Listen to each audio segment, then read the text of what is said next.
এ দেখ পাঞ্জাবিটা সুন্দর না, এটা পরলে ভালোই লাগবে। এই কাজ কাম বাদ দিয়ে গল্প করতেছো তোমরা? না ভাই, কাজ করতেছি তো। এই মাল ভালোভাবে ডিসপ্লে করো। এটা কি এই জায়গা ডিসপ্লে করার জায়গা? এটা তো বাচ্চাকে পাঞ্জাবি রাখার জায়গা। ভাই ভুল হয়ে গেছে, খেয়াল করিনি, ঠিক জায়গা রাখতেছি। শোনো, আগে এদিকে শোনো। জি ভাই বলেন। বেচা কেনার কি অবস্থা? সকাল দিয়ে কয় টাকা বেচা কেনা হয়েছে? ভাই কাস্টমার তো বেশি আসে নাই, দুটো টি শার্ট আর একটা পাঞ্জাবি সেল হইছে।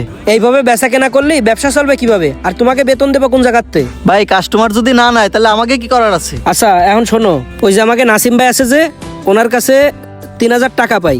ওনার কাছে যায় আমার কথা বলে টাকাটা নিয়ে আসবা যাও। তাইলে মালগুলো ডিসপ্লে করে যাই। আচ্ছা ডিসপ্লে করতে লাগো, আমি একটু আসতেছি। দেখছিস ভাই শুধু শুধু কেমন করলো। খালি খালি তো ঝাড়ি দেয় নাই, কাজ কাম বাদ দিয়ে পাঞ্জাবি নিয়ে মোড়ামুড়ি করছিস কেন? আসলে পাঞ্জাবিটা আমার খুব পছন্দ হয়েছে তো, তাই একটু ধরে দেখতেছিলাম যে গায়ে দিলেই কিরম লাগবে। তা পছন্দ হয়েছে, সামনে ঈদ, তাইলে নিয়ে নে। আরে এই পাঞ্জাবির দাম দিয়েছিস 2000 টাকার উপরে। বেতন পাই আমি সারা বাড়ি 6000 টাকা। আমি যদি 2000 টাকা দিয়ে এই পাঞ্জাবি কিনি, তাইলে আব্বা আম্মা সহ ফ্যামিলির সবার কেনাকাটা বাজারঘাট করবো কি দিয়ে? সাধ্য থাকলেও সবার সাধ্য থাকে না। তুমি এখনো যাও নাই? এটা ধর ভাই, যাচ্ছি। এটা কোনো কথা? এগুলো সহ্য করা যায়? দোকানে কাস্টমার হচ্ছে না, বেচা কেনা হচ্ছে না, ওর সমস্যা কি? ও ঠিকভাবে কাজ করে না কেন? ভাই তা তো আমি জানি না। ভাই নাসিম ভাই আপনি? হ্যাঁ। ওয়াজি ভাই পাঠাইছিল 3000 টাকা পায় নাকি, ওই টাকাটা দেন। আরে বেচা কিনা ভালো নাই, ঈদের পর দেবো না, যাই কও। ভাই এখনই তো পাঠাইছে আমার নেয়ার জন্য, পরে দিলে তো হবে না। হট বেটা, বেশি বুঝিস তুই? কইলাম না পরে দেবানি। যাই আমার কথা ক যে ভাই পরে দেবে টাকা। আরে ভাই আপনি আমার সাথে খারাপ ব্যবহার করতেছেন কেন? ভাই আমারে পাঠাইছে তাই আমি আইছি, আমি কি জানি আপনাদের লেনদেন কি?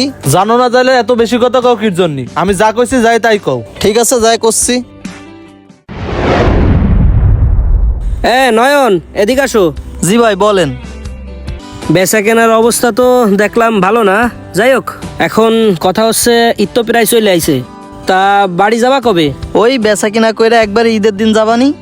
আচ্ছা তাইলে বাড়ির জন্য ঈদের বাজারঘাট করছো কিছু? হ ভাই, আপনি বেতন আর বোনাস দেওয়ার পরে আব্বু আম্মু আর ছোট ভাই বোনকে জন্য একটু কেনাকাটা করছি, আর একটু বাজারঘাটও করছি। তা আব্বু আম্মুর জন্য, ছোট ভাই বোনের জন্য বাজারঘাট করিছো, তা তোমার জন্য কিছু কেন নাই? আরে ভাই এখন বড় হয়ে গেছি, পরিবারের দায়িত্ব আমাকে উপরে, এখন কি আমাকে ঈদ আছে নাকি? এটা কোনো কথা কইলা? বড় আর ছোট আছে নাকি? ঈদের খুশি তো সবার জন্য, তাই ঈদের খুশি আনন্দ সবার সাথে ভাগাভাগি করে নেওয়া উচিত। আর এই পাঞ্জাবিটা আমার কাছে খুবই ভালো লাগছে, এই নাও আমার পক্ষ থেকে, এটা তোমার গিফট। না থাক ভাই, এটা তো অনেক দামি পাঞ্জাবি, এটা দেয়া লাগবে না। এই পাঞ্জাবিটা যে তুমি পছন্দ করেছো সেটা আমি জানি। ভাই আপনি জানলেন কেমনে এই পাঞ্জাবিটা আমার পছন্দ হয়েছে? শোনো, ওই দিন এই পাঞ্জাবিটা নিয়ে যখন তুমি দাঁড়াইছিলা, তারপর তোমার ওই যে টাকা আনতে পাঠাইছিলাম, তখন আমি রিফাতের কাছে সবকিছু শুনছি। ওর সমস্যা কি আমি তো বুঝলাম না। এই পাঞ্জাবিটা নিয়ে তখন এসে দেখলাম দাঁড়াইছিল, এখনো এসে দেখতেছি এই পাঞ্জাবি নিয়ে দাঁড়ায় রয়েছে। এই পাঞ্জাবিতে কি কোনো সমস্যা নাকি? না ভাই, কোনো সমস্যা না। পাঞ্জাবিটা ওর পছন্দ হয়েছিল তাই আমারে করছিল, তা আমি কইলাম পছন্দ হলে নিয়ে নে। ও আচ্ছা, তা তারপরও কি বলছে?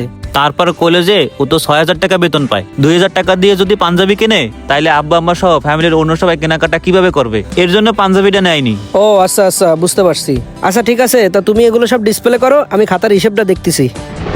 ভাই আসলে ফ্যামিলির সবার জন্য কেনাকাটা করছি তো, টাকা পয়সাও একটু কম ছিল, তাই নিজের জন্য কিনতে পারি নাই। শোনো, রিফাতের কাছে যখন এগুলো শুনছি তখনই আমি ডিসিশন নিছি যে আমার পক্ষ থেকে এই পাঞ্জাবিটা তোমারে গিফট দেব।